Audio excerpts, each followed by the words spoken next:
Dostlar salam. Yeni bir Excel VBA CSS dərslərlə qarşınızdayıq. Biz bu dərslərdən etibarən data strukturlar haqqında danışacağıq. Yoldaşlar, data struktur ilk öncə demək gərəkirsə Excel VBA-yə xas olan sadəcə Excel VBA-yə xas olan bir yanaşma deyil. Ümumiyyətlə proqramlaşma sahəsində öz aktuallığını qoruyan bir məsələdir. Hansı ki, yoldaşlar, biz öz məlumatlarımızı kod daxilində müəyyən bir strukturda, müəyyən bir ardıcıllıqda saxlamaq və onları idarə etmək üçün istifadə etdiyimiz və yaxud ki, buna müraciət etdiyimiz bir yanaşmalar toplusudur. Yoldaşlar, data struktur bir və yaxud ki, bir neçə elementdən ibarət deyil. Ümumiyyətlə, onun daxilinə yəni özünüz araşdırsanız görəcəksiniz ki, birdən artıq müəyyən bir yanaşmalar var ki, dataların müəyyən bir ardıcıllıqda, müəyyən bir alqoritmə saxlanılmasına bizə imkan verir. Yoldaşlar, data struktur biz əslində Excel VBA-də bunu əvvəlcədən görmüşük. Hansı ki, array, massiv dediyimiz bu element əslində bir data strukturdur. Hansı ki, birdən artıq məlumatları müəyyən bir ardıcıllıqda saxlamağa imkan verir. Hətta xatırlatma olsun deyə demək istəyirəm, yəni bu arraydə saxlanılan məlumatlar hansı ardıcıllıqda saxlanılır? Onların indeks ardıcıllığında, hansı ardıcıllıqda, hansı indeksdə, hansı məlumatı ötürmüşüksə, təbii ki, o ardıcıllıqda da o məlumatları geriyə biz return edə bilirik və yaxud da ki, onlardan istifadə edə bilirik. Yoldaşlar, əslində dediyim kimi data strukturdan biz daha əvvəlcədən tanışıq, lakin bu dərslərdən biz əsas məqsəd olaraq iki əsas məqsədi özümüzdə toplamışıq. Bunlardan birincisi, ümumiyyətlə, olmayan data strukturları Excel VBA-də necə tətbiq etmək olar, necə yaratmaq olar və necə tətbiq etmək olar, əsas bu məqsəd daşıyır. İkinci məqsəd isə yoldaşlar, olan hər hansı bir data strukturu biraz daha inkişaf etdirib, misal üçün array kimi, biraz daha inkişaf etdirib, necə öz istədiyimiz kimi idarə etmək və ondan istifadə etmək lazım olduğunu və ya ki, bunun necə olacağını göstərmək məqsədi daşıyır. Yoldaşlar, bu dərsin əsas mövzusu, elə birinci dərsin əsas mövzusu elə array data strukturu olacaqdır. Bayaqlar dediyim kimi, əslində array normalda Excel VBA-də zaten mövcuddur. Biz bunları onsuz da istifadə etmişik. Lakin əslində onun çatışmayan və yaxud ki, bizim istəyib də olmayan və ya mövcud olmayan xüsusiyyətləri, metodları nələrdir? Onlar üzərindən keçib öz data strukturumuzu yaratmağa çalışacağıq. Yoldaşlar, o zaman gəlin bu dediyimə bir misal olaraq bu şəkildə mövcud olan bir array yaradaraqdan onda hansı problemlər var? Problemdən daha əlavə, yəni bizim istəyib də onda olmayan hansı xüsusiyyətlər var və bu anda niyə bizim data struktura ehtiyacımız olur? Bunu sizə göstərməyə çalışacağım. Yoldaşlar, dim bir ədəd students adında olan və bir indeks, yəni ki, 2 yerdən ibarət, sonuncu indeksi 1 olan bir ədəd string tipindən olan bir array yaradıram. Məqsədim budur ki, yoldaşlar, students bu array-nə mən öz tələbələrimin adlarını toplayım. Yoldaşlar, artıq bilirik ki, students 0, yəni 0-cı indeks bərabərdir Sənan Qəmbərov olacaq və bundan sonra yoldaşlar, students 1-də isə misal üçün olsun Kamran Əliyev. Yoldaşlar, bu şəkildə biz öz arrayimiz daxilinə artıq bilirik ki, arrayimiz daxilinə bu şəkildə məlumatları ötürə bilirik və həmçinin yoldaşlar, ən sonda isə gəlin bu arraydə olan hansı məlumatlar varsa, hansı ardıcıllıqla düzülübdür, onu da görmək məqsədi ilə bunların hər birini immediate pəncərəsi üzərində debug etməyə çalışaq və bu səbəbdən bir döngü yaradırıq və debug print deyərəkdən bu students arrayinin üzərində addımlayıb da o məlumatları bu şəkildə çapa verək. Yoldaşlar, baxırıq indi run düyməsinə klikləyəndə təbii ki, yoldaşlar, birinci Sənan Qəmbərov, daha sonra isə Kamran Əliyev olduğunu görə bilərsiniz. Zaten arrayin də əsas məsələsi budur ki, onu ötürülən sıralı indekslər üzərində artıq biz nə ötürmüşüksə 0, 1 eyni sıralamada da biz debug etdiyimiz zamanda eyni sıralamanı bizim üçün vermiş olacaqdır. Yoldaşlar, baxın indi belə bir case demək istəyirəm. Mən əgər gəlib də students 2 desəm, yəni ki, artıq 0 və 1 ikinci indeks deyirik və burada mən Tərlan Hüseynzadə deyə bir tələbə adı qeyd etmək istəyirəm və belə olduğu təqdirdə yoldaşlar, gəlib də run düyməsinə klikləyəndə biz gözləyirik ki, o da çapa verilsin, lakin yoldaşlar, subscript out of range xətasını bizim üçün verildi. Təbii, öncədən bilənlər artıq başa düşdük ki, buradakı problem odur ki, yoldaşlar, biz işin ilk başında, baxın, students 1 deyə bir indeksləmə etmişik, yəni ki, 0 və 1 2 yerə ayrılsın, lakin bu səfər biz üçüncü bir dəyəri və ya üçüncü bir tələbəni bu şəkildə bura əlavə etmək istədikdə, artıq o bizə icazə vermir və bu verməməsinin də səbəbi aydındır ki, yoldaşlar, iki yəni yerlik bir qutuya mı deyim və 2 yerlik bir əraziyə üçüncü üçüncü bir elementi salmağımız bizim doğru deyil. Həmçinin də mümkün də deyil təbii ki də. İlk öncə doğrusundan əlavə mümkün deyil. O səbəbdən də bu şəkildə bizə xəta vermiş olacaqdır. Yaxşı yoldaşlar, bu problemi necə həll eləyək? Ən uzağı burada biz yoldaşlar təbii ilk öncə bu studentin özünü bu şəkildə statik olaraq deyil də boş bir array yaradılsın və bundan sonra students deyərək bu şəkildə bir deyək. Stringə ehtiyac yoxdur və redim dedik və daha sonra isə eyni redimi də yoldaşlar bu şəkildə preserve deyərək bu keywordlərdən istifadə eləyərəkdən students 2 deyərik, bir yer artırması üçün. Yoldaşlar, burada mən redim və s. kimi anlayışlardan istifadə elədim. Təbii sizin əgər bundan çətinliyiniz varsa, bir məlumatınız yoxdursa, ilk öncə bunları ayrıca araşdırmanızda fayda var. Çünki biz bu əsas dərsin, bu dərsdə əsasən data struktur üzərinə danışacağıq. Yəni bu tip kiçik məsələləri artıq burada danışmayacağıq. Yoldaşlar, bu şəkildə yazdığımız anda artıq biz bilirik ki, biz ikinci bir yeri də ayırmış oluruq. Yəni ikinci indeksi də ayırmış oluruq artıq və əvvəlki dataları təbii ki də qoruyaraqdan, preserve eləyərəkdən və biz növbəti gələn tələbəni bu şəkildə bura əlavə edə bilərik. Yoldaşlar, baxın indi run düyməsinə kliklədiyim anda, baxın növbəti deməli tələbə də bu şəkildə bura yazılmış oldu. Yoldaşlar, burada göstərmək istədiyim buydu ki, versəniz biz kod daxilində yeni bir tələbə gəldiyi zaman artıq biz məcburuq ki, onun üçün ayrıca nəsə bir işlə görməyə məcbur olaq. Yoldaşlar, data strukturların da biraz məqsədlərindən biri də budur ki, artıq biz bu şəkildə əlavə iş görməyə məcbur olmamalıyıq. Biz elə bir yanaşma qoymalıyıq ki, ortaya artıq mən bu şəkildə students 2 dediyim anda artıq başa düşməlidir ki, yer yoxdursa yeni bir yer əlavə edilməlidir və növbəti gələn datada ora əlavə edilməlidir və növbəti ondan özündən qabaqki datalarda təbii ki də mütləq şəkildə qorunmalıdır. Və bu da yoldaşlar data strukturun əsas mövzularından birinə çevrilir. Bir də nümunə göstərim yoldaşlar. Məsəl üçün bu şəkildə 0, 1 və 2 yazdıq, tamam. Lakin elə bir hal baş verdi ki, və fikir versəniz hər dəfə mən sonuncu indeks əlavə edirəm, yəni növbəti indeks əlavə edirəm. Elə bir hal baş verdi ki, mən yeni gələn deməli bu tələbəmi əslində artıq tərlandan sonraya deyil də, mən bunu birbaşa sənanın qarşısına əlavə etmək istəyirəm. Yəni ki, sanki 0-cı indeksdə artıq sənan olmayacaqdır, onun əvəzinə başqa bir tələb olmalıdır və sənan 1-ə, Kamran 2-yə, tərlan isə 3-ə keçməlidir. Bu şəkildə bir sürüşmə əməliyyatı olmalıdır. Və yoldaşlar, bunu bu şəkildə etdiyimiz zaman, misal üçün desəm ki, əgər tutaq ki, students 0 və yeni gələn tələbənin adını bura qeyd etmək istəsəm, misal Həmid Məmmədov deyək bu şəkildə, artıq burada yoldaşlar siz Sənan Qəmbərovu itirmiş olacaqsınız. Çünki 0-cı indeksdə yenidən bir assignment edirsiniz. Gəlin baxaq, run düyməsinə klikləyəndə baxın, artıq Sənan itmiş oldu və digərləri də yerində qalır, lakin Sənanı biz itirmiş oluruq. Ən yaxşı halda nə etmək olar yoldaşlar? Yenə redim preserve etmək olar, dataları yenidən toplamaq olar və s. və axır yoldaşlar, görürsünüz ki, hər dəfə yeni bir xüsusiyyət gəldikcə, yeni bir iş bizdən tələb olunduqca bizim kodun içərisi həm qarışır, kod kirliliyi olur, həm də yeni bir əməliyyat icra etməyə məcbur oluruq. Yoldaşlar, artıq bu və bundan daha ağır səbəblərdən yola çıxaraqdan, yoldaşlar, biz öz data strukturumuzu və yaxud da ki, öz array anlayışımızı yenidən formalaşdıra bilərik. Yoldaşlar, o zaman gəlin, öz arrayimizi necə yaradacağıq, öz bu data strukturumuzu necə formalaşdıracağıq, onlar haqqında nümunələrə baxmağa çalışaq. Yoldaşlar, bu video üçün, keçməmişdən öncə, bu video üçün istifadə edəcəyimiz bəzi metodları və həmçinin də class modulları sizə göstərmək istəyirəm. Yoldaşlar, biz data strukturu bu şəkildə hər hansı bir sadə metod və yaxud da ki, sadə bir modul üzərində yaratmayacağıq. Yoldaşlar, bunun daha yüksək səviyyədə idarə oluna bilməsi üçün biz onu class modulu vasitəsilə yaradacağıq. Və təbii ki də yoldaşlar, bir məsələni də deyim, artıq sadə stringlər və s. kimi datalardan da istifadə edə bilərsiniz. Onun üçün də yəni bir data struktur array yarada bilərsiniz. Lakin yoldaşlar, mən burada biraz işi daha qəliz tutmaq üçün, daha yüksək tutmaq üçün birbaşa elə bir ədəd student klassından istifadə edəcəm. Yəni ki, yoldaşlar, elə bir array düşünün ki, o array özündə sırf bu select student klassının obyektlərini özündə saxlayacaqdır və onu oradan idarə etməyə çalışacaq.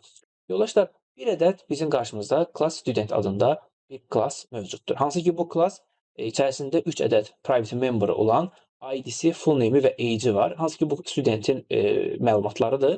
Və bu məlumatlardan istifadə edərək bu klassın obyektinin yaradılmasına köməklik göstərən yoldaşlar bir ədəd də public sub init adında bir initialize adında və ya ki init adında bir metodumuz var. Fikir versəniz, ID, full name və age-i qəbul edir. Arqument olaraq onları da içəridə olan memberlara ötürür. Və bu şəkildə yoldaşlar bizim bu obyektimiz, yəni student obyektimiz yaradılmış olur. Və yoldaşlar, təbii ki də private memberlarımız private olduğu üçün də biz onlara əl çatanlarımız yoxdur kənardan. Onların da əl çatan olması üçün isə property get olan ID, full name və age-dən də bu şəkildə burada deməli istifadə edəcəyik. Yoldaşlar, bu bizim əsas klassımız idi. Hansı ki bundan sonra bizim bir ədəd də common modulumuz var. Bu common modulun içərisində isə yoldaşlar, fikir versəniz 2 ədəd bir metod və bir funksiya, bir dənə də subprosedur var. Bu yoldaşlar, birincisi nədir? Is array has size. Bu arada deməmişdən əvvəl deyim. Bu metodlar yoldaşlar bizim həmişə proyektlərimizdə istifadə etdiyimiz metodlardır. Fərq etməz data struktur olsun və ya olmasın. Ümumi olaraq arraylərlə falan çalışdığımız zaman biz bu iki metoddan çoxsa istifadə edirik. Yoldaşlar, public function is array has size adında bir funksiyamız var. Geriyə boolean, yəni true və false qaytarır. Hansı ki yoldaşlar, bunu ötürülmüş hər hansı bir array'in sadəcə ölçüsünün olub-olmadığına baxır. Ölçü olub-olmadığı o deməkdir ki, yoldaşlar, yəni içərisində hər hansı bir element varmı, yoxdurmu ona baxır. Hər hansı bir element yoxdursa, yəni boş deməkdir bu. O zaman geriyə false qaytarır, return eləyir. Əks təqdirdə isə o geriyə true return eləyəcək. Yoldaşlar, ikinci məsələ isə bəzən bizə ehtiyac olur ki, dinamik olaraq biz array'lərin içərisini boşaldaq və ya ki yenidən doldurmaq üçün boşaldaq. Belə olan təqdirdə artıq biz bu clear object array metodundan istifadə edirik və fikir versəniz, bir ədəd array qəbul edir və içərisində həmin array'i bütün elementləri nothing eləyir, yəni ki, obyektlər nothing eləyir, həmçinin də özünü də təmiz silir ki, heç bir şəkildə heç bir iz qalmamış olsun. Və bu metodlardan da yoldaşlar indi birazdan istifadə edəcəyik. Yoldaşlar, o zaman başlayaq. Dostlar, bu data struktur üçün, bu array data strukturu üçün ilk öncə istəyirəm ki, bir ədəd class modul əlavə edək. Və bu class modulu yoldaşlar bir adlandırma eləyək. Öz başa düşəcəyimiz adlandırmalardan biri olan, misal, class olduğu üçün təbii ki, qarşısına CLS, data strukturu olduğu üçün data DS və həmçinin də hansı data strukturu olduğu üçün də bildirmək üçün də bir ədəd array yaza bilərik. Yəni ki, CLS DS array tipində adında olan bir ədəd bu şəkildə bir class yaratmış olduq. Yoldaşlar, bu yeni bir data strukturdur təbii ki də. Öz data strukturumuzu yenidən yaradırıq. Amma nəzərdə tutun ki, bu mövcud olan bir data, yəni data strukturun və ya ki, mövcud olan bir elementin daha fərqli formatını düzəltmək üçün biz burada yəni bu işləri görürük. Hansı ki, bu array'dir. Yəni ki, biz array yenidən sanki yaratmış oluruq. Təbii ki də yoldaşlar, array data strukturu üçün də biz mütləq şəkildə bunun öz içərisində array'dən istifadə etməliyik. Yoldaşlar, buna etməmişdən öncə ümumiyyətlə bizim bu class var, hansı ki biz birazdan misal üçün obyektini yaradacağıq bunu. Hansı ki bu obyektini yaradılandan sonra, yəni ki biz bu CLS DS array'ə müraciət etdikdən sonra bizim bundan gözləntilərimiz nələrdir? Gəlin ilk öncə onların üzərində kiçik də olsa bir danışmağa çalışaq. Dolayısıyla mən CLS DS array'inə müraciət etdiyim zaman artıq mən hər hansı bir array yaratmaq, ona ölçü vermək, kimi məsələlərlə necə deyirlər, uğraşmaq istəmirəm. Yəni bunlarla məşğul olmaq istəmirəm. Mən elə bir struktur yaratmaq istəyirəm ki, artıq mən ona müraciət etdiyim zaman o bilməlidir ki, təbii ki də mən buna müəyyən bir obyektləri buna göndərəcəm. Həmçinin mən default olaraq ya bunun yəni sağ tərəfinə, yəni ki, bunun sonuna və ya ki əvvəlinə, hətta bunun ortasına hər hansı bir məlumatları əlavə edəcəm. Həmçinin bu məlumatları mən toplu şəkildə də ola bilər, müəyyən bir indeksdə də ola bilər. Bunların hamısını geriyə qaytarmağa və return etməyə çalışacağam, tamam? Və bu şəkildə müəyyən bir gözləntilərim var. Təbii ki, yoldaşlar, biz bunun içərisində CLS DS array bir dəfə yaradılacaqdır. Yəni ki, bu bir dəfə yaradılan bir obyektdir və ikinci dəfə yaradılmağa ehtiyac olmur. Amma bu öz içərisində müəyyən bir çoxlu obyektləri saxlamağı üçün isə bu da öz içərisində, yəni ki, müəyyən bir array'ə ehtiyac duyacaqdır. Və bu anda yoldaşlar, biz artıq başa düşürük ki, bu dediklərimizin hamısını yəni icra etməkdən ötürü mütləq şəkildə ən təməldə bizə bax elə bu özü, yəni CLS DS array'in özü də öz içərisində bir array'i mütləq şəkildə saxlamalıdır. Yoldaşlar, CLS studentdə göstərdiyim kimi, bunun müəyyən bir memberları olduğu kimi, təbii ki də bu da bir klassdır. Bunun da öz işini görməsi üçün, özünü formalaşdırması üçün, yəni ki, özünü yaratması üçün, necə deyərlər, bunun da müəyyən bir elementləri olmalıdır. O zaman yoldaşlar, gəlin öz içərisində müəyyən bir dataları saxlaması üçün bunun içərisində bir dənə private olan, member olan və bir ədəd array yaratmağa çalışaq. Və yoldaşlar, private deyirəm, m array və as bir CLS CLS demək ehtiyac yoxdur. Burada yoldaşlar, siz ancaq student saxlamayacaqsınız təbii ki də. Misal üçün, bütün datalardan dəyər saxlayacağınız üçün yaxşı olar ki, burada ilkin variantda variant yazasınız. Yoldaşlar, əks təqdirdə mən CS, DS, array-i sadəcə studentləri saxlamaq üçün istifadə etməyə də bilərəm. Düzdür, bu yəni bu hal-hazırda göstərmiş olduğum faylda başqa klass yoxdur deyə CS student yazmaq olar bəlkə də, problem olmaz, amma gələcəyi düşünərək ortaq bir data struktur yaradacağınız üçün burada variant olmasında düşünürəm ki, fayda var.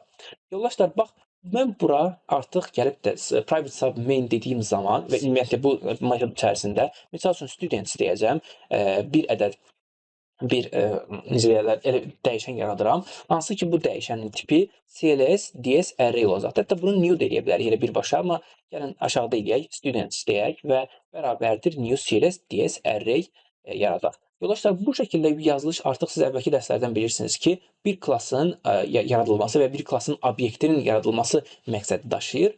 Yaxşı, yoldaşlar, biz bu şəkildə yaratdığımız zaman, baxın, təbii ki də bu private bir member olduğu üçün və qlobal bir dəyişən olduğu üçün öz içərisində bu şəkildə etdiyimiz zaman əslində bu M-array həmçinin yaradılmış olur. Lakin yoldaşlar, bunun hər hansı bir ölçüsü varmı? Yəni ki, mən gəlib də buraya hansı 1, 2 və s. yazmamışam, düzdürmü? Yəni ki, bunun hər hansı bir ölçüsü yoxdur. Bax, yoldaşlar, biz əslində gözlədiyimiz də budur ki, mən buna müraciət etdiyim zaman, hansı ki, bayaqlar nümunələri yazmışdım, dedim ki, mənim gözləntim bundan nədir? Mən bu array-i yəni bu data strukturu yaratdığım anda artıq bunun içərisindəki array məni hazır gözləməlidir və o öz yerini ayrılmalıdır və s. ona artıq özü qərar verəcəkdir. Lakin mən buna müraciət etdiyim zaman o mənim üçün array-i hazır etməlidir və mən onun içərisində məlumat əlavə edəndə artıq da olsa, yeri də olmasa fərq etməz, o öz içərisinə onu qəbul etməlidir. Və yoldaşlar, bu tip problem, yəni məsələləri artıq həll etmək üçün biz bu class modulunun içərisində bu danışıqlarımızın hamısını necə deyərlər, handle etməliyik. Yoldaşlar, bu səbəbdən mən bir ədəd class initialize metodunu bura əlavə edəcəm. Məqsədim budur ki, yoldaşlar, bu class, daha doğrusu CLS DS array klassına müraciət etdiyim zaman class initialize işə düşsün və ən azından ilk dəfə nə iş görülməlidirsə, bunların hamısını yaratmış olsun.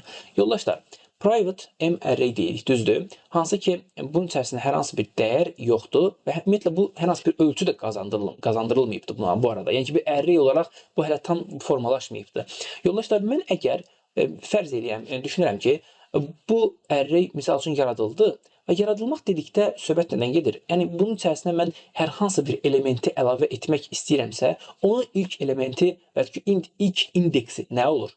Onun ilk indeksi 0 olur, düzdür? Yəni ki, mən misal üçün M-array müraciət edəndə 1-dən 2-dən başlamıram da əksər vaxtda. Ən azından başlayıram 0-dan ki, sonra 1-2-yə keçə biləm. Yoldaşlar, o səbəbdən gəlin burada həmin bax o indeksi, yəni ki, mən yeni bir elementi hansı indeksə əlavə edəcəm, onu artıq burada 0, 1, 2 yazmaq şərti ilə deyil də, bu klassın içərisində özünü təyin etmək məqsədi ilə o indeksi bir ədəd, yoldaşlar, next index adında bu şəkildə bir eyni qaydada private member yaradıram. Yoldaşlar, class initialize olduğu zaman bu mNext index bərabər olsun 0-a. Niyə 0-a yoldaşlar? Bayaqlar dediyim məsələ. Təbii ki də mən default olaraq əksər vaxtı necə başlayıram hər hansı bir array-yə məlumatı əlavə edərkən? Onun 0-dan başlayıram, düzdür? O səbəbdən burada mən 0 olaraq bunu qeyd edə bilərəm. Və yoldaşlar, bu mənim ilk deməli işimdir. Hansı ki, birazdan students deyəcəm və tutaq ki, yeni bir məlumat əlavə edəndə artıq mənim burada hər hansı bir indeks əlavə etməyimə ehtiyac yoxdur. Heç onu mən bilməsəm də olar. Misal üçün, belə bir metod yaradacaq. Fərz eləyək, students.add deyəcəm, düzdür? Artıq students.add deyəndə mən sadəcə bura obyektin özünü ötürməyim kifayət eləyir. Artıq bu hansı indeks əlavə edəcəkdir, hansı indeks boşdur, doludur, hamısı özü içərisində təyin etmiş olacaqdır. Və bu da bizə yoldaşlar data struktur üzərində çox böyük idarə etmə imkanı vermiş olacaq. Yoldaşlar, bundan əlavə gələcək üçün fikirləşirəm. Misal üçün, bu təbii ki də hər dəfə next indeksi göstərir, yəni ki, sonu növbəti indeksi göstərir, düzdürmü? Amma təbii ki də yoldaşlar, misal üçün düşünün, hətta belə bir draw.io üzərində bunu çəkmək istəyirəm. Bir array düşünün. Array-in bir neçə dənə deməli ölçüsü var. Ta ki 3 ölçüsü olsun, bizə kifayət edir deyə düşünürəm.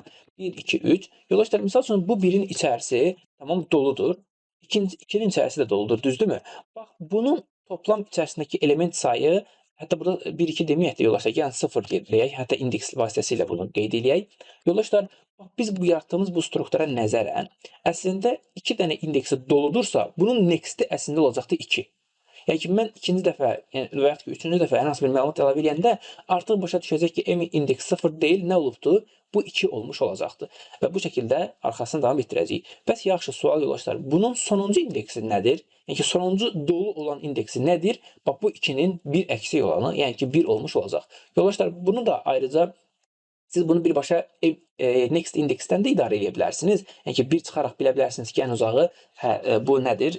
Sonuncu indeksdir. Lakin mən düşünürəm ki, ölçülərin tapılmasında və yaxud da ki, daha rahat, yəni ki, sonuncu indeksdən sonrakini tapmaq məqsədi ilə burada yoldaşlar bir ədəd last indeksdə eyni qaydada qeyd edə bilərsiniz. Yoldaşlar, bu artıq sizdə burada optionaldır. Baxın, yazıya da bilərsiniz, yazmaya da bilərsiniz. Amma mən öz təcrübəmdən yola çıxaraq deyirəm ki, burada bir last indeksin olması da yaxşıdır. Xüsusilə də ölçülərin tapılmasında, ta ki şeyin array'in nə qədər ölçüsü var dedikdə, bu şəkildə ayrıca bir last index bir memberın olması düşünürəm ki, işimizə yaraya biləcək. Həmçinin kodu daha oxunaqlı hala gətirmiş olacaqdır. Yoldaşlar, default olaraq M index 0 olduğu kimi biz dedik axı, last index nədir? Həmişə next indexin bir əksik olanıdır. Yoldaşlar, bu halda artıq initialize deməli halında M last index olacaqdır bizim üçün 0-ın bir əksiyi -1 olmuş olacaqdır. Və bu şəkildə biz misal üçün artıq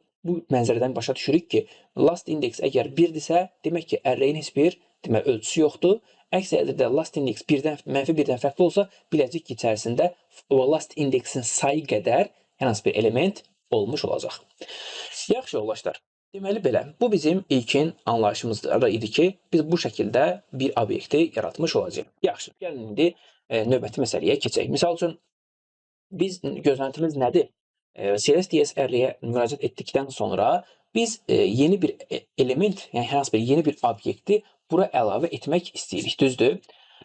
Yaxşı yoldaşlar, belə bir metod yaradıram. Hətta public olacaq təbii ki də bu. Public sub olsun və add metodu olsun. Yoldaşlar, add metodu amma necə? Add last olsun. Niyə? Yoldaşlar, çünki bizim bəzi gözləntilərimiz var. Biz bəzən sonuna əlavə edəcəyik, bəzən əvvəlinə, bəzən də ortasına da əlavə edə bilərik. O səbəbdən gəlin bunun daha dəqiq olması baxımından add last deyək.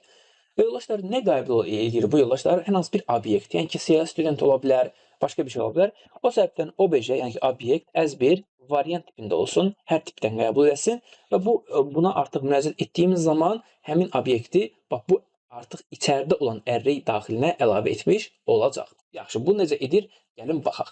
İndi yoldaşlar, bax əsas hissəsi və data strukturun içəridən idarə olunmasının əsas bölməsi buradır ki, mən bunu necə əlavə edirəm? Yoldaşlar, hal-hazırda baxın, yeni bir sıfırdan hər hansı bir dəyər yaradıldığı zaman, CSS data struktur yaradıldığı zaman, bu array'in dedik ki, içərisi boş olur, düzdür? Hər hansı bir ölçüsü olmur. Və bu add last'a da aiddir, add first'a da aiddir, fərq etməz. Yəni, əvvəlinə də artırsaz, sonuna da artırsaz və yaxud da ki, ortasına da artırsaz, hər halükarda fərq etməz yoldaşlar, bu array'in müəyyən bir ölçü qazandırılması vacibdir. Və bu ilk variantda bizə ehtiyac duyur. Yoldaşlar, siz bunu add last içərisindən də eləyə bilərsiniz. Yəni ki, bunun ölçüsünün artırılmasını bu içəridə də eləyə bilərsiniz. Lakin yoldaşlar, mənim tövsiyəm budur ki, bax bu anda biz yeni bir, hətta public olmasına ehtiyac yoxdur, private olsun, yeni bir subprosedur yaradaq. Hansı ki, bu subprosedurun tək bir dənə işi olsun. O işdə nədir? Yoldaşlar, sadəcə bu array'in bizim istədiyimiz qədər ölçüsünün artırılması işini görsün. Yoldaşlar, burada biz həmçinin burada single responsibility prinsipinə də əməl edirik. Hansı ki, tək, yəni ki, məsuliyyətlilik prinsipinə əməl edirik. Çünki array'in ölçüsünün artırılması add last subproseduruna aid bir məsələ deyil. Add last subprosedurundan gözləntimiz nədir? Maksimum bu obyekti bu array'ə daxil eləsin. Amma onun ölçüsünün artırıb artırılmaması ona qədər maraqlı deyil. O səbəbdən biz burada private sub deyəcəyik. Metodumuza belə bir adlandırma eləyək. Increase size of array deyəcəyik. Və yoldaşlar, bu müraciət etdiyimiz zaman bu metoda içəridən müraciət edəcəyik. Bu ya bir dənə, ya da birdən artıq dəfə nə qədərdirsə artıq onun sayını elə ki artırmış olacaq. Yoldaşlar, o səbəbdən gəlin indi içəridə nə iş görəcəyik, ona baxaq. Yoldaşlar, ümumiyyətlə, hər hansı bir array'in ölçüsünün artırılması prosesi nədir? İstəyirəm ki, onu bir draw üzərində göstərim, daha sonra keçək. Yoldaşlar, Bir array yaradacağam. Fərz edin ki, yoldaşlar bu bir arraydir. 0-dır, məsəl üçün 1 deyək, həmçinin 2 deyək. Yaxşı, biz 3-dən olması kifayət eləyir. Yoldaşlar bu bizim əsas arrayimizdir. Hansı ki, biz buna gələn hətta belə bir adlandırma eləyək. Main array deyək, bizim əsasdır. Və yoldaşlar mən bu arrayin ölçüsünü artırmaq istəyirəmsə, sondan, qabaqdan və ya ki, ortadan nə iş görürəm normalda? Sondan artıranda aydın məsələdir ki, biz yeni bir indeks əlavə edirik bura, maksimum bu şəkildə və yeni bir digər elementlər də qorunmaq şərti ilə üçüncüsü gəlir. Lakin yoldaşlar, biz artıq əgər bu arrayin əvvəlinə məlumat əlavə edəndə isə, yoldaşlar, artıq görüntü necə dəyişəcəkdir? Görüntü bu şəkildə olacaq. Baxın, 0, 1, 2, 3 olur. Bu da aydın məsələdir ki, 3 olur. Lakin yoldaşlar, əslində bu 3 hansı 3'dür bilirsiniz? Bu 3 hansı ki, bax, bu 2'nin sağa doğru sürüşməsidir. Həmçinin bu 2 aşağıda olan 2 isə bu 1'in sağa doğru sürüşməsidir. Həmçində yuxarıda olan 0 da eyni qaydada sürüşüb 1 olubdur. Hansı ki, bax, əslində bura daxil olan dəyər və ya ki, yeni bir deməli o size, yeni bir ölçü əslində digər elementləri, özündən qabaqki elementləri biraz sağa doğru sürüşdürməsi sayılır. Və yoldaşlar, yuxarıda əgər bu ölçünün, yəni ki, 0-cı indeksinin daha doğrusu elementi 0, yəni bu indeksdə olan elementin indeksi 0 idisə, o 1 olur və digərləri də müvafiq olaraq sağa doğru sürüşdükcə də onların indeksi artmış olur. Və bu yoldaşlar artıq redim preserve vasitəsilə edilə biləcək bir proses deyil. Bayaqkini bəli, redim preserve etmək olar hardasa, lakin amma bunu bu şəkildə redim preserve etmək mümkün deyil. Hətta yoldaşlar, bunu siz ortaya da daxil edə bilərsiniz. Artıq ortada onda necə baş verəcək yoldaşlar? Baxın, tamam, məsəl üçün 0 ilə 1-in arasına və ya ki 1 ilə 2-nin arasına əlavə etmək istəyirəmsə, okey, 1 ilə 2-lər, 0 ilə daha doğrusu 1-lər dəyişməyəcək. Burada yenə 0 və 1 qalacaqdır, lakin 2, 3 olacaq. Və bunun ortasına nə girəcək? Misal üçün, ikinci indeks girmiş olacaqdır. Və dostlar, fikir versinizsə, artıq bu proses əməli başlı bir prosesdir və biz bunu increase array içərisindən artıq idarə edə bilərik. Yoldaşlar, gəlin o zaman düşünərək nə iş görəcək, hansı işləri burada etmiş olacaq, onlara baxaq. Yoldaşlar, təbii ki də ikinci bir, bəlkə bu arrayin artırılması demək, yoldaşlar, müvəqqəti olaraq bu məlumatları aşağı köçürmək deməkdir. Yəni, başqa bir temp array deyək buna. Başqa bir arraya köçürülməsi əməliyyatı sayılır. O səbəbdən gəlin içəridə default olaraq bir ədəd temp bir array yaratmağa çalışaq. Təbii ki də tipi də variant olsun. Çünki bizim elə əsas arrayimizin özü də variant tipindədir. Temp bir array deyəcəm. Bu şəkildə bir array yaratmış olaq. Yoldaşlar, biz ilk dəfə hər hansı bir məlumat əlavə etdiyimiz zaman, misal üçün, baxın, bu halda gələcəm, deyəcəm ki, students, tamam, .add last. Hər hansı bir məlumatı burada last eləyəcəm, ən sonuncu indeksə ötürəcəm. Yoldaşlar, fərq etməz, last olur, first olur, heç bir fərqi yoxdur. Əgər bu array yaradılmayıbsa və ya ki, hər hansı bir ölçüsü yoxdursa, təbii ki də buna biz bir ədəd ölçü qazandıracaq. Yoldaşlar, bu arrayin yaradılıb və ya yaradılmamasını, ümumiyyətlə bu arrayin hər hansı bir ölçüsünün, yəni olub və yaxud da ki, olmamasını bax, biz bayaqlar demiş olduğum last indeksdən və ya ki, next indeksdən əslində ölçə bilərik. Yoldaşlar, last indeks -1 olanda, bax, bu default olaraq o deməkdir ki, heç bir, deməli, dəyər yoxdur deməkdir. Yoldaşlar, biz bunu yoxlayaraq deyə bilərik ki, sizcə, misal üçün, m last index bərabərdirsə -1-ə, bax, bu heç bir ölçünün olmaması deməkdir. Hətta yazaq bura, yoldaşlar, əgər ilk dəfə məlumat əlavə olunursa. Baxın, yoldaşlar, artıq lastı və ya first heç bir fərqi yoxdur. Ümumiyyətlə, yeni bir məlumat əlavə olunur. Əgər m-last indeks -1-ə bərabərdirsə, yoldaşlar, burada redim deyək və m-array, yuxarıda olan m-arrayi 0 ilə, yəni ki, artıq nədirsə 0 ilə bu şəkildə, yəni ki, deməli, ölçüsünü qazandırmış olacaq. Yoldaşlar, bu ilk dəfə məlumatın əlavə olunmasıdır. Hansı ki, yoldaşlar, biz increase array deyəcəyik bundan sonra. Increase array dedikdən sonra o ilk dəfə həmin dəyəri burada əlavə etmiş olacaqdır. Gəlin yoxlayaq, yoldaşlar. Bu hissəyə qədər mən istəyirəm ki, maksimum dərəcədə parçalayaq mövzuları, yəni arxa-arxa kodları yazıb da qarışdırmayaq. Dənə-dənə yazaq ki, hər bir addımda və növbəti koda niyə ehtiyacımız olduğumuzu görək. Yoldaşlar, Increase of array o deməkdir ki, ilk dəfə məlumat əlavə olunur, onun ölçüsü qazandırılır və yoldaşlar bundan sonra məlumatımızı əlavə edə bilərik. Necə yoldaşlar? Artıq biz bilirik ki, M array. Bax indi burada 0 mı yazaq, nə yazaq? Bax bu əsas tema buradır. Hansı ki bu artıq sıfıra ehtiyac yoxdur yazmağa. Çünki bunun bax bu M next index var ha. Bu M next index bax indi həmin sıfırı özündə deməli saxlayır. Bu səbəbdən bura M index, yəni next index yazsanız və bərabərdir obj desəniz, bu sizə bax həmin o məlumatı deməli vermiş olacaq. Hətta burada yoldaşlar təbii obyektlər olduğu üçün set etmək daha yaxşı olacaqdır. Və həmin obyekti həmin o indeksə, yəni ki 0-cı indeksə əlavə edirəm. Yoldaşlar baxın bir array düşünün, hansı ki normalda içərisi boş idi. Tamam, biz add last vasitəsilə increase size of array elədik. Bu bir ölçü qazandırıldı. Bunun adı 0-dır. Və yoldaşlar artıq last indeksi və həmçində M indeksi bunu dəyişməlidir. Çünki M indeks elə bir prosesdir ki, növbəti və ya ki sonuncu boş olan həmin o indeksi göstərəcəyi üçün mütləq şəkildə M next index bərabərdir M next index plus 1. Yəni ki, öz-özünü bir variant artırsın. Həmçinin yoldaşlar, aydın məsələdir ki, next index dəyişəcəyi üçün də normal olaraq last index də dəyişir. O səbəbdən last index plus 1 olsun. Bu da öz-özlüyünü bir dəfə artırsın. Artıq yoldaşlar, təxmin edirsiniz ki, mən bir dəfə də bu students add last dediyimiz zaman artıq baxın M index və last index sonuncu dəfə artdığı üçün M index 1 olaraq olacaqdır. Yəni növbəti indeks 1 olacaqdır. Həmçinin last index də 0 və ya 1 olaraq dəyişə getmiş olacaqdır. Və bu da yoldaşlar bizə çox böyük bir avtomatlaşma qazandırır.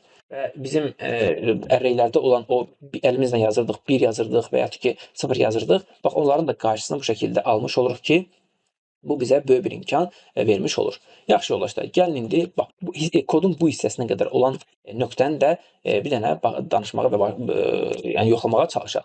Yoldaşlar, bir ədəd dim std1 as 1 new, hətta CLS student tipindən olan bir dəyər düzəldirəm. Hətta bunu new etməyə gərək yoxdur. Gəlin belə eləyək. std1 init deyəcəyik və init olaraq hansı ki biz buna tutaq ki 1 ID-li adı Sənan Qəmbərov olsun. Həmçində age yazaq, bir dənə də 20 yazaq. Və yoldaşlar bu şəkildə bu bizə həmin o deməli klası yaratmış olur. Yoldaşlar burada new'nu bayaqları sildik. Yox, yaxşı olar ki burada new'nu yazaq. Çünki biz yeni bir obyekti birbaşa burada yaradaq. Bu sadəcə içərisini doldurmuş olsun.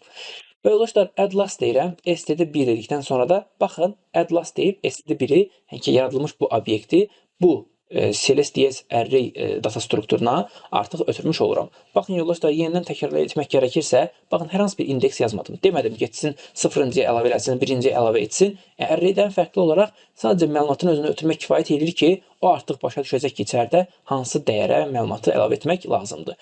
Yoldaşlar, o səbəbdən run düyməsindən klikləyək birbaşa, gəlsin bura qədər. Məlumat artıq yaradılıbdır və gəlir baxın indi həmin o CLS DS-in içərisinə. Yoldaşlar, M index baxın deməli dəyərləri 0-dır, last index -1-dir. Təbii ki də içəridə artıq increase size of array eləməlidir. Gəlir aşağıya və baxın indi last index -1 olduğu üçün, yəni ki məlumat ilk dəfədir və heç bir deməli ölçüsü olmadığı üçün array'in ümumiyyətlə array'in özünü yoldaşlar birinci dəfə baxın redim eləyir və bu dəqiqə bunun içərisində yoldaşlar hətta lokal pəncərəsində göstərmək gərəkirsə, baxın M array'in içərisində bir ədəd boş olan bir yer ayrılmış oldu. Və bundan sonra yoldaşlar gəlirəm yuxarıya və baxın M indeksin dəyəri hələ artıq 0-dır. Yuxarıda 0 olaraq qeyd olunmuşdu deyə 0-cı indeksə, elə yəni ki ilk indeksə bu obyekti əlavə eləyir və next indeksi 1 və last indeksdə 0 eləyəndə artıq bundan da bizim array'imizə və ya ki bizim bu data strukturumuza məlumat əlavə edilmiş oldu. Yoldaşlar, bunu da daha sonra isə növbəti proseslərdə göstərəcəm sizə. Müəyyən metodlar vasitəsilə bunu da geriyə qaytaracağıq və bunları baxmağa çalışacağıq. Yoldaşlar, baxın, bu bizim ilk gördüyümüz işlərdən idi ki, bu şəkildə biz məlumatı əlavə etmiş olduq. İndi, bayaqki məsələlərdən üzərindən keçmək gərəkirsə, misal üçün, mən gəlirəm std2 deyirəm, tamam, bu şəkildə ikinci indeks deyirəm və burada Kamran, misal üçün Aliyev yazıram və 21 deyək. Yoldaşlar, baxın indi, mən hər iki obyekti də eyni qaydada bu şəkildə add last etdiyimiz zaman isə bu da məndən baş verir, gəlin baxaq. Məsəl üçün, birinci artıq std1-i başa düşdük ki, əlavə olundu. İkincide nə baş verir yoldaşlar? Baxın, gəlir. Təbii ki də bir dənə də yer artırmalıdır ki, artıq növbəti yəni ki, dəyər gəlir. Gəlir aşağı. Baxın, last index artıq 0-dır yoldaşlar. Çünki artıq içərisində var da məlumat, -1 deyil. Olmadığı üçün yeni bir məlumat, yəni yeni bir ayırmır və biz burada artıq başa düşdük ki, burada yer ayırmaq lazımdır və təbii ki də növbəti indeksə məlumat əlavə edə bilmir. Hansı ki, növbəti indeks ki, artırmışdı bayaqları, 1 olmuşdu. Birinci yerdə olmadığı, indeksdə olmadığı üçün məlumatı əlavə etmədi və subscript out of range xətasını bizim üçün vermiş oldu. Və yoldaşlar, bu artıq bizdə bir imkan və ya ki, bizə bir işarədir ki, artıq biz bunun içərisində, yəni increase of array içərisində də mütləq şəkildə elə bir proses yazmalıyıq ki, elə bir düzəliş etməliyik ki, əgər artıq məlumat varsa qabaqcadan, sadəcə prosta bir dənə dəyər artırmaq lazımdırsa, yəni ki, bir yer ayırmaq lazımdırsa, burada nə baş verəcək? Gəlin baxaq. Yoldaşlar, bunun üçünsə biz nə iş görəcəyik? Deməli, bu şəkildə bir düzəliş eləmək istəyirəm. Əgər məlumat ilk dəfə əlavə olunursa, başa düşdük. Bəs yaxşı, məlumat ilk dəfə deyil də, artıq əvvəlcədən məlumat varsa, nə baş verəcək? Bax, bunun üçün də artıq yoldaşlar biz temp array-dən istifadə etməliyik. Yenidən draw array-ə qayıdıram yoldaşlar. Baxın, belə bir array düşünün yenidən. Əslində yuxarıda göstərmişdim, yəni buradan başlayaq. Misal üçün, biz normalda bizim array-imiz 2-dən 3 dənə içərisində element var idisə, 4-cü element gələndə yoldaşlar mütləq şəkildə digərləri də qorunması üçün ortasına və ya sağına və ya soluna fərq etməz. Bu müvəqqəti olaraq bu dəyərlər yeni bir array-ə köçürülməlidir ki, və lazım olan indeksdə əlavə olunmalıdır ki, heç bir arada itki baş verməsin. ISO. Bunun üçün yoldaşlar biz köçürmə əməliyyatını icra etməkdən ötürü bu temp array-in özünü də yenidən formalaşdırmalıyıq. Amma bir dənə şərtlə formalaşdırmalıyıq ki, mütləq şəkildə main array-in ölçüsünün bir indeks artıq olması. Yenidən deyirəm, biz məlumatları müvəqqəti bir array-ə köçürəcəyik ki, yer ayırmasını icra edək. Bax, bu yeni yer ayırması temp array üzərində baş verəcəkdir. Hansı ki, bu temp array əslində main array-in, əsas array-in bir vahid çox indeksə sahib olması variantı olacaqdır. Yoldaşlar, bunu da necə eləyə bilərik? Ən qısa şəkildə deyəcək ki, deməli, redim-isə bu şəkildə olsun, yəni ki, daha sonra ilk dəfədirsə bu şəkildə olsun. Əks təqdirdə isə yoldaşlar, biz burada redim temp array deyəcəyik. Və yoldaşlar, redim temp array dedikdən sonra biz bu array-in, hansı ki, m array-in bir variant yuxarı olduğunu burada bildirməliyik. Yoldaşlar, ya bunu ubound m array vasitəsilə etmək olar.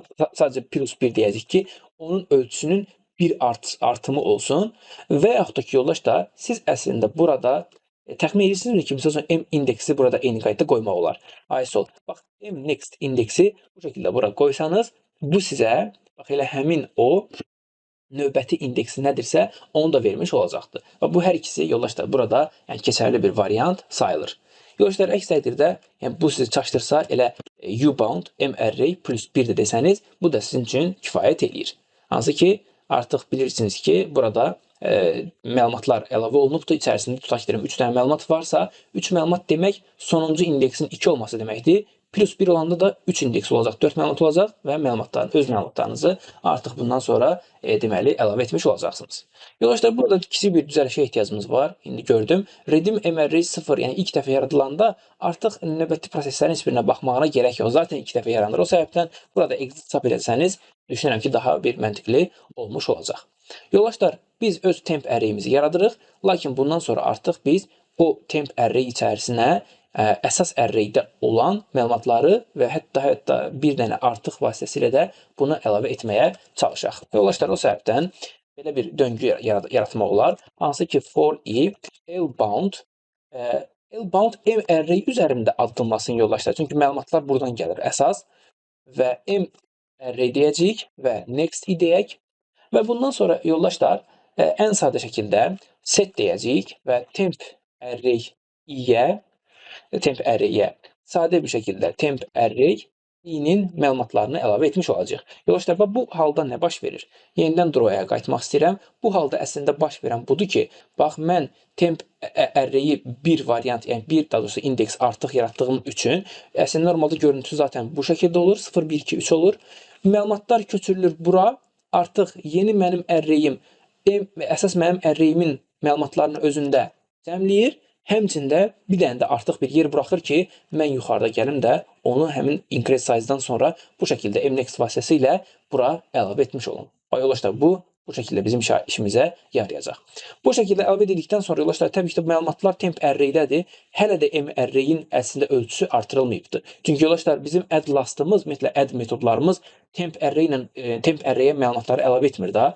Bu hara əlavə edir? M array-yə əlavə edir. O səbəbdən temp array-in bax bu görüntüsünü artıq bir artırılmış görüntüsünü biz artıq sonradan M array-in özünə də main array-in özünə də eyni şəkildə bu şəkildə deməli göstərməliyik. Bunun üçün də yoldaşlar sadə bir iş görək. İlk öncə düşünürəm ki, bu M array-in içərisini təmizləyək daha bir performans qazanmaq üçün. Yoldaşlar, M array-in içərisini təmizləmək dedikdə elementlərin silinməsi deməkdir. Mən bayaqlar bir dənə metod göstərmişdim sizə. Xatırlayırsınızsa, common içərisində clear object adında bizim bir deməli datamız var və ya ki birə-bir funksiyamız var. Bax bunu gəlirəm burada tətbiq edirəm. Clear object deyirəm və M array deyirəm. Həmin array-in içərisini təmizləyir. Təmizlənmiş bu boş olan array-yə artıq mən M array bərabərdir. Bax bizim yeni temp array-imizi əlavə edirəm. Artıq bu M array temp array-i özündə, yəni ki, bir götürür bütün görüntüsünü, bu şəkildə bütün məlumatları yenidən götürür, hətta bir dənə də artıq şəkildə. Və bundan sonra yoldaşlar, sadə bir şəkildə clear object array deyə bilərəm.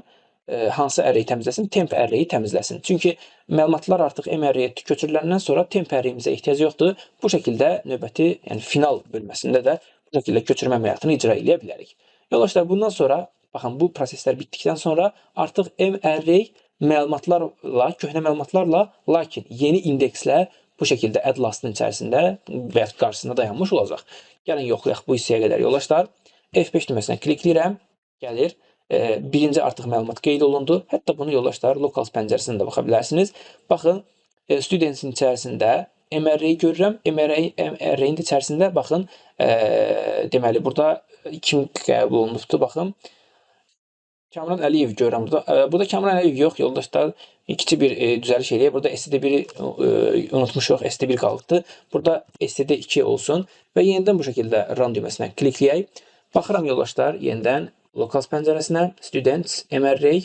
Baxın, Sənan Qəmbərovu artıq burada görmüş olduq. İndi yoldaşlar, növbəti addımda isə artıq baxırıq, elə eləyək, gətirək aşağıya doğru və F8-ni addımlayıram. Baxın yoldaşlar, yenə increase array ilə eləməlidir. Gəlir, increase array deyir. Və yoldaşlar, artıq içərisində, yəni M last index fikir verin 0 göstərir. Çünki niyə? Artıq bir dənə məlumat var. Bu məlumat olduğu üçün artıq bunun üzərindən keçir, gəlir bunun üzərinə. Yoldaşlar, temp array təbii ki də ilk variantda boş olur və bu temp array-yə ubound baxın 0 göstərir. M array-in üzərinə də bir dənə gələndə yoldaşlar, baxın toplamda bir indeks, yəni sonuncu indeks 1 olaraq 0 və 1 olaraq 2 dənə yer ayırmış olacaqdır. Və yoldaşlar bu şəkildə gəlir, temp array yaradır. Sadə bir şəkildə M array temp array köçürür. Daha sonra yoldaşlar M array boşaldır. Temp array M array-yə yenidən yükləyir. Həmçinin təzədən temp array-dən çıxanda, yəni boşaldıqdan sonra yoldaşlar bütün iş tamamlanır. Yoldaşlar, indi baxın, temp array hazırda boşdur.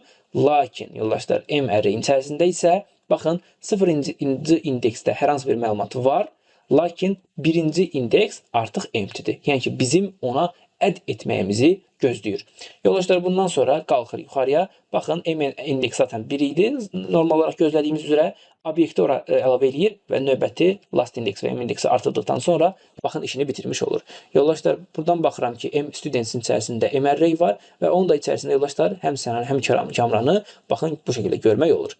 Və bu şəkildə yoldaşlar artıq siz fikir verirsiniz, ən qısa kodlar vasitəsilə öz işinizi idarə edə bilirsiniz. Və burada yoldaşlar əsas sizin bilməyiniz gerəkən içəridən, yəni ki, bu data struktur içərisində bu array-in ölçüsünün artırılması prosesləri idi. Yoldaşlar, gəlin elə bu nöqtədə istəyirəm ki, bir ədəd metod düzəldək. Bu metodun adı olsun public sub deyək. Daha doğrusu public function deyək. Hansı ki, məqsədim budur ki, yoldaşlar, get all funksiyası düzəltməkdir. Hansı ki, sadəcə bu array-in özünü mənə geri qaytaracaq. İçərisində məlumatlarla bərabər geriyə qaytarmış olacaqdır. Bu şəkildə, sadə bir şəkildə get all deyəcəm və M array-i mənə geriyə versin. Yoldaşlar, baxın indi bu hissədə gəlib belə bir iş görək. Dim arr, yəni ki, array altdan xətt deyəcəm və as bir variant tipində olsun. Bu da eyni qaydada. Bu array-yə yoldaşlar, bax həmin bu studentsdən gələn get all-u çağıracam ki, məlumatları oraya ala bilsin və bundan sonra yoldaşlar sadə bir şəkildə l-bound deyək, u-bound deyək. Bayaq etdiyimiz əslində təkrar edirik. Debug vasitəsilə də bunu immediate pəncərəsində deməli çap eləyək. Hətta array 1, daha sonra array i deyirik. Yoldaşlar, təbii ki də bu studentlərin artıq içərisində, yəni bu array-in içərisində get all vasitəsilə student klassının obyektləri gələcəyi üçün elə biz birbaşa bu full name-dən yəni istifadə edə bilərik ki, bu property-dən istifadə edə bilərik. Bu şəkildə deməli full name deyəcəm, yəni yoxlayaq. Yoldaşlar, bu hissəyə qədər artıq düşünürəm ki, hər şey okeydir, hamısı hazır işləyir. Bu hissəyə qədər run düyməsini klikləyək. Get all vasitəsilə məlumatları geri qaytaraq. Artıq array-in içərisindədir. Baxın yoldaşlar, array gedir, full name-dən gətirir. Baxın, məlumatları bu şəkildə çap etmiş olacaqdır. Yoldaşlar, gördünüz, artıq bizim kodumuz həm genişlənə bilən, həm də daha səliqəli bir şəkildə idarə edilməyə bizə imkan verir. Hətta yoxlamaq üçün yoldaşlar, bir dənə də deməli bir tələbə əlavə edəcəm. Student 3 deyəcəm bu şəkildə. 3 deyək. Yenə eyni qaydada Ərlan Hüseyn Zadə deyirəm, 22 deyirəm və burada add last yerinə artıq 3-ü yazıram, yuxarıda heç nə unutmadıq. Və yoldaşlar, baxın, hər hansı bir artıq düzəliş etməyimə gərək yoxdur. Hər hansı bir indeksi artırmağıma, hətta indeksin özünü yazmağa belə ehtiyac yoxdur yoldaşlar. Fikir verdinizsə, artıq bundan sonra sadəcə run düyməsinə klikləyəndə, baxın, bütün məlumatların hamısı bu şəkildə gəlmiş oldu. Bu da yoldaşlar bizə data strukturun, bax, ən ilk variantda, yəni ki, gedişatda bizə necə köməklik göstərdiyinin bir sübutudur. Və bundan sonra yoldaşlar, biz başqa yenə metodlara baxmış olacağıq. Yoldaşlar, növbəti proses olaraq isə gəlin bu add metodlarını davam etdirək. Hansı ki, add last dedik. Daha sonra isə yoldaşlar public sub deyirəm. Bu səfər isə yoldaşlar add first deyəcəm. Hansı ki, ilk dərsin ilk başında sizə göstərdiyim o problemlərin həlli üzərindən getməyə çalışıram. Add first deyək. Yaxşı yoldaşlar, add first də aydın məsələdir ki, yeni bir elementin əlavə edilməsi üçündür. Hansı ki, bu səfər görüntü necə olacaqdır? Sadəcə, bax, 0, 1, 2 bu səfər artıq olacaq, hər biri dəyişəcək. Bu şəkildə sıfırlar 1 olacaqdır, 1, 2, 2 isə 3 olacaq və yeni gələn deməli bu element isə 0-cı indeksdə durmalıdır. Yəni ki, biz temp array-i bu səfər yoldaşlar increase of size metodunda artıq sonuna deyil də ilk başına əlavə etməliyik və bu da yoldaşlar təbii ki də müəyyən bir dəyişikliyə ehtiyac olacaqdır. Yoldaşlar, add first deyirik və increase size of array deyirik təbii ki də. Yoldaşlar, burada biz aydın məsələdir ki, first olduğu üçün istisnasız first bizim üçün artıq m indeks deyil də, düzdür? Bizim üçün istisnasız 0 olmuş olacaqdır. Lakin aydın məsələdir ki, məlumat artırılır nəticə olaraq mütləq şəkildə m indeks və o last indeks mütləq şəkildə dəyişməlidir. Bax, yoldaşlar, add first-ün içərisi bu şəkildədir. Adi sadə bir şəkildə, yəni add last-a oxşuyur. Lakin, bax, bu hissədə increase of size hissəsində artıq biraz modifikasiyaya ehtiyac var. Çünki increase of size of array hal-hazırda sadəcə məlumatı yeni gələn məlumat üçün və ya ki, yeni gələn, yəni sonuncuya gələn məlumat üçün bizdə elə ki, yer ayırır. Lakin indi isə istəyirəm ki, bu ilki üçün deməli yer ayırsın. İlk, yəni ki, dəyər üçün yerini ayırsın. Yoldaşlar, increase of size of array hal-hazırda bilmir ki, yəni ki, bu yeni deməli gələn dəyər sona mı gəlir, arxaya və ya ki, əvvələ mi gəlir? Yoldaşlar, mən düşünürəm ki, burada biz bu increase of size of array-yə ilk öncə bildirməliyik ki, yeni yaradacağın o yer var ha, hansı ki, yeni əlavə edəcəyin indeks sona mı əlavə olunsun, yoxsa əvvələ mi? Yoldaşlar, bunun üçün gəlin belə bir şey eləyək. Byval T dedikdə type nəzərdə tuturam burada mən. Hansı tipdə, qabağa mı yoxsa arxaya mı əlavə etməlidir? As bir byte kimi olsun. Yoldaşlar, gözləntim bilirsiniz nədir? Mən bu type-a, misal üçün, T əgər 1 olacaqsa, bu o deməkdir ki, yoldaşlar, bu last-da əlavə eləməlidir. Mən ona 1 desəm. Əks təqdirdə T2 olsa, bu səfər isə first olacaqdır. Bu şəkildə bir alqoritm nəzərdə tutaq. Yoldaşlar, düzəlişlərimizi eləyək həmən. Misal üçün, burada aydın məsələdir ki, bu döngü sona əlavə etmək üçün istifadə olunur. O səbəbdən if bərabər daha doğrusu if t bərabərdir 1-ə bu zaman bu əvvələ əlavə elə, daha doğrusu sona əlavə edəcək. Əks təqdirdə yoldaşlar, əks təqdirdə else if t bərabərdir 2 olduqda isə bu elə bil ki, sona, daha doğrusu qabağa, yəni ki, önə əlavə etməlidir. Yoldaşlar, bunun alqoritmi isə necə olacaq? Gəlin baxaq. Baxın, mən normalda M array üzərində addımlama eləyirəm. M array üzərində hər dəfə addımlama eləyəndə, baxın, 0-dırsa temp array-də 1-ə əlavə eləməlidir. M array 1-dirsə 2-yə əlavə eləməlidir. 2-dirsə 3-ə əlavə eləməlidir. Sanki yoldaşlar, mən belə bir alqoritm düşünün. M array-in 0-cı dəyəri bərabər olmalıdır bizim temp array-in birinci, deməli, dəyərinə və yaxud ki, birinci indeksinə. Yəni ki, mənim M array üzərində addımlamağım həmişə temp array-də bir vahid artıq olmalıdır. Bax, bu səbəbdən gəlin belə bir döngü yaradaq. For i eyni qaydada bərabərdir L bound M array deyəcəyik və to U bound M array deyəcəyik və next deyəcəyik. Və yoldaşlar, yuxarıda olduğu kimi send temp array deyək. Lakin sadə şəkildə i yox, həmişə bir indeks qabağa yazması üçün isə temp i plus 1 olması bizim üçün daha yaxşıdır. Yoldaşlar, bərabərdir həmçinin M array-in, deməli, ininci dəyərinə və yaxud ki, indeksinə. Yoldaşlar, burada artıq başa düşdünüz ki, ilk dəfə məlumat əlavə edəndə aydın məsələdir. Aydın məsələdir ki, bu sadəcə 0-a indeksi əlavə eləyir. Lakin növbəti addımlarda bu temp array-in həmişə dəyərini artıracağı üçün artıq bu əməliyyatı aşağıda yenidən görməyə gərək yoxdur. Yoldaşlar, baxın, artıq bundan sonra geri qalan bütün proseslər də eyni qaydada davam edir. Yəni ki, bizim ilk indeksimizə məlumat əlavə olunmuş olacaqdır. Yoldaşlar, gəlin o zaman yuxarıda da düzəlişimizi eləyək. Increase size of array-yə 1 yazacağım, çünki sona əlavə etmək üçündür add last. Həmçinin bu first-də isə 2 yazacağım ki, sona əlavə etsin. Yoldaşlar, bax, kodumuz bundan ibarətdir. Gördünüz, necə rahat bir şəkildə genişləndirdik kodumuzu. Və yoldaşlar, ən sonunda students add last dedik. Bir dənə gəlin bura add artıq first deyək. Bu STD3-ü artıq first-ə əlavə eləsin. Və yoldaşlar, gözləntimiz nə olacaq burada? Burada gözləntimiz olacaq ki, birinci artıq tərlan gələcək. Baxmayaraq ki, sonuncu əlavə olunubdur sıralamada. Sonra Sənan, sonra Kamran gəlməlidir. Gəlin baxaq. Yoldaşlar, bundan sonra run deməsinə klikləyəndə burada add first burada bir xəta eləmişik. Yoldaşlar, add first hansı obyekti qəbul edir yazmamışıq bura. Bunu düzəlişini etdik. Və yoldaşlar, yenidən, yəni indi run deməsinə klikləyəndə baxırıq tərlan, Sənan və Kamran olduğunu görə bilərsiniz. Artıq biz, baxın, ilk başda sizə demiş olduğum o problemin həllini bu şəkildə tapmış olduq. Yoldaşlar, başqa bir metoda baxaq. Hansı ki, bu da maraqlı bir metod olacaqdır. Hansı ki, bunu da əslində bayaq demişdim. Demişdim ki, misal, hər hansı bir indeksi artıq biz sona və ya əvvələ deyil də. Misal, hər hansı bir indeksin ikisinin arasına yazmış ola bilərik və ya yazmaq istəyə bilərik. Bəs bunda necə olacaqdır? Və yoldaşlar, belə olan təqdirdə fikir versinizsə, görüntü ümumiyyətlə draw aya üzərində dəyişir.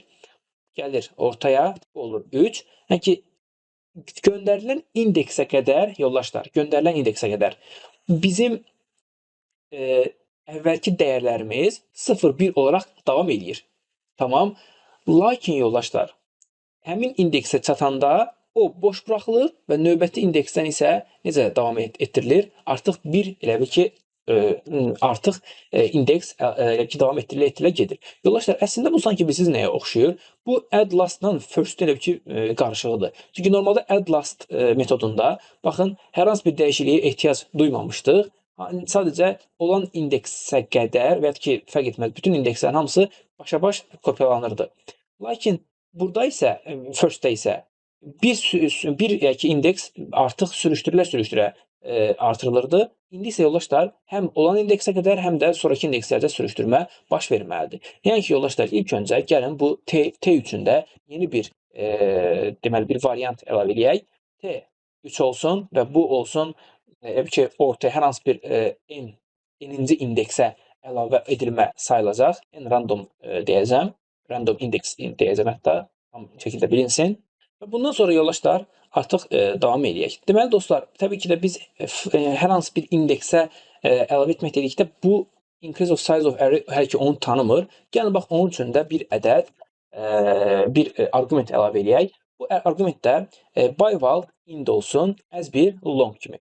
Yoldaşlar, sadəcə bir məsələ var ki, baxın bu by-val int as long sadəcə hər hansı bir ortaya bir dəyər əlavə etdiyimiz zaman bizim işimizə yarayır. Yəni ki, mən add increase size of array-də yəni ki, add last-da və həmçinin də add first-də buna ehtiyacım olmur. O səbəbdən gəlin bunu elə optional eləyək. Yəni ki, bunlarda göndərməyə gərək olmasın, çünki mənasızdır. Və bunun optional olduğu üçün də yəni bunun da elə bir ki, dəyərini məsəl üçün -1 yazaq. -1 yazaq ki, yəni ki, ən azından default olaraq -1-dir. Təbii ki də bunu burada yoxlanışını eləyə biləcəyik. Yoldaşlar, bunu yazdıqdan sonra artıq else if də yaza bilərsiniz. Belə prinsipə else də yaza bilərsiniz. Çünki zaten ya 1-dir, ya 2-dir, ya 3-cü olacaqdır. Yaxşı, bundan sonra artıq başlaya bilərik ki, bizim indeksimiz nədir? Yoldaşlar, biz burada indi bayaqları dediyim məsələləri gəlin burada danışaq. Deməli, biz nə iş görürük? Misal üçün, 3-cü indeksə, və ya ki, bəli, burada 3 yazmaq, 2 yazaq. 2-ci indeksə biz məlumat əlavə etmək istəyiriksə, bu əslində main array-də nədir? 2-ci indeksin sağa doğru sürüşməsi və 1 ilə 2-nin arasında açılması deməkdir. Tamam. O səbəbdən biz əslində bu indeksə qədər, bax, sırf bu indeksə qədər öz dəyərlərimizi normal şəkildə başa-baş kopyalamalıyıq. Bax, gəlin ilk öncə bunu yazmağa çalışaq.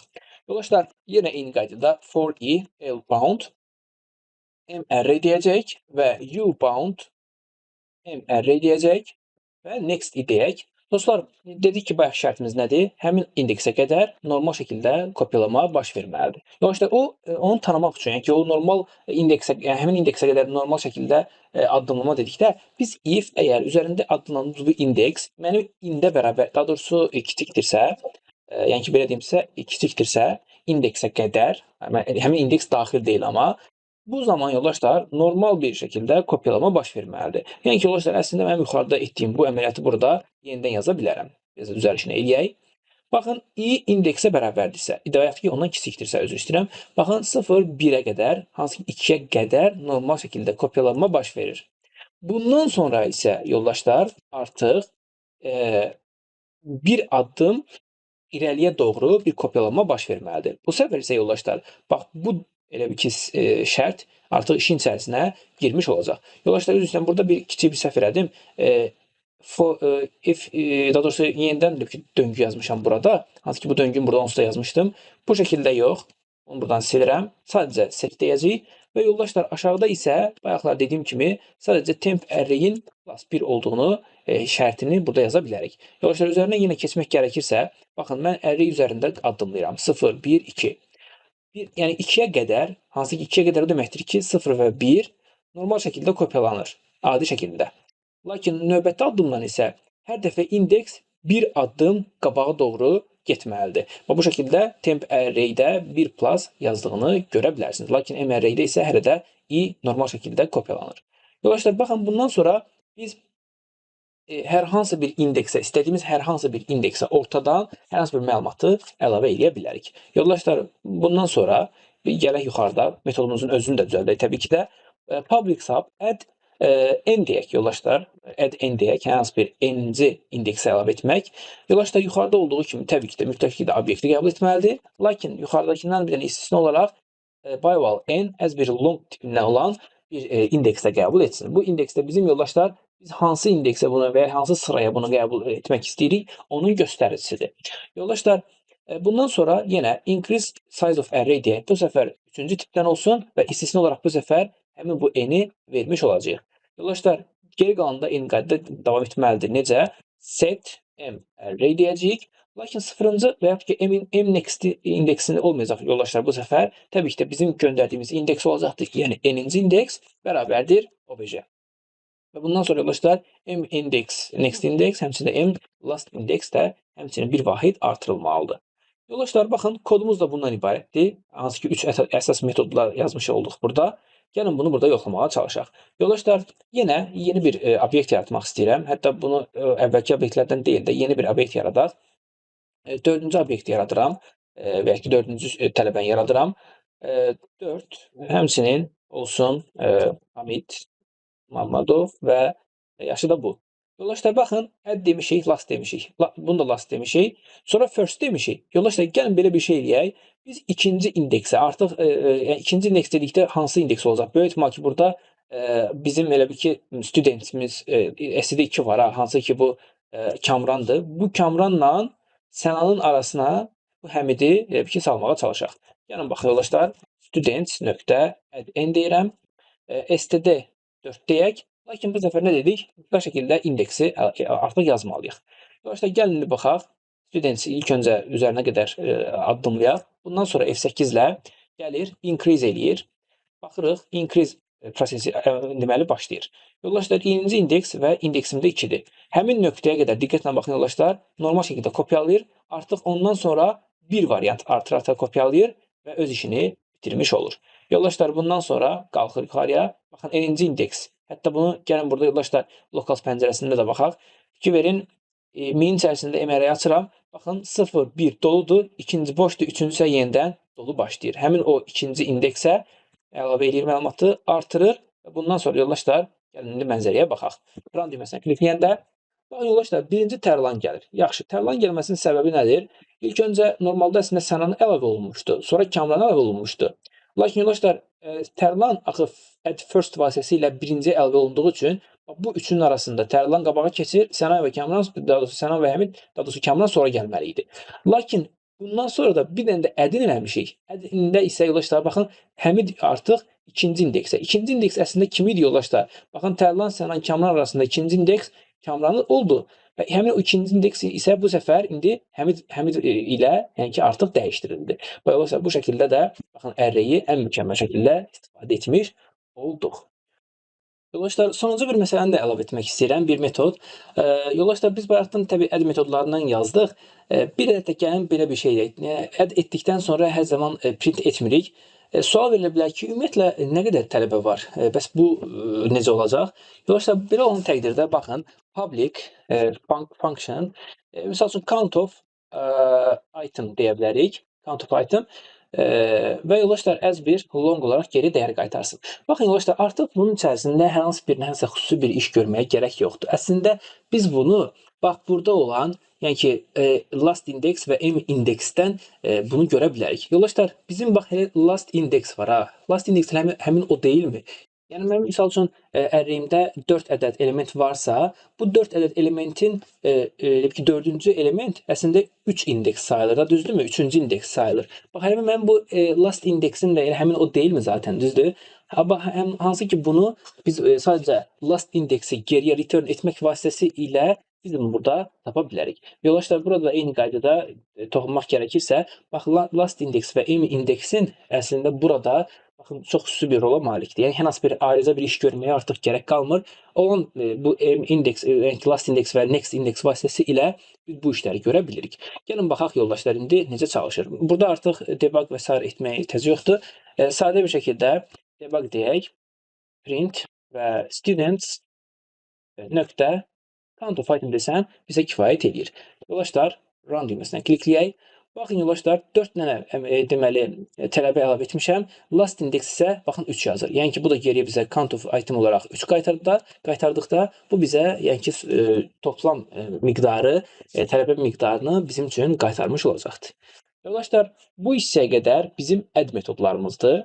Hansı ki bundan əlavə siz özünüz, yəni ki get, mən burada bir dənə də get all yazmışam. Təbii ki də çoxlu başqa metodlar da həmçinin əlavə edə bilərsiniz. Düşünürəm ki videonun bu hissəsinə qədər yoldaşlar artıq kifayətlənmək olar. Bundan sonra yoldaşlar mən sizə videonun sonunda bir metodlar listi verəcəm. Hansı ki özünüz üçün challenge etmək istəsəniz, yoldaşlar həmin metodları da bu klass içərisinə əlavə etmək yəni istəsəniz əlavə edə bilərsiniz. Təbii sualınız olduqca da mənlə də əlaqə saxlaya bilərsiniz. Hər daim sizə kömək etməyə hazıram. Bundan da əlavə yoldaşlar, amma bu deməli kitabxana və bu data strukturun bütün kodlarını bir fayl şəklində həmçində videonun altına da əlavə edəcəm. Həmçinin oradan da əlavə edə bilərsiniz və siz də bunu istifadə edə bilərsiniz. Yoldaşlar bu videoda biz data struktur, yəni array data strukturundan danışdıq. Eyni qaydada bundan sonraki videolarımızda da data strukturun digər növlərindən də danışmış olacağıq. Yoldaşlar gələn videoda görüşənədək sağ olun.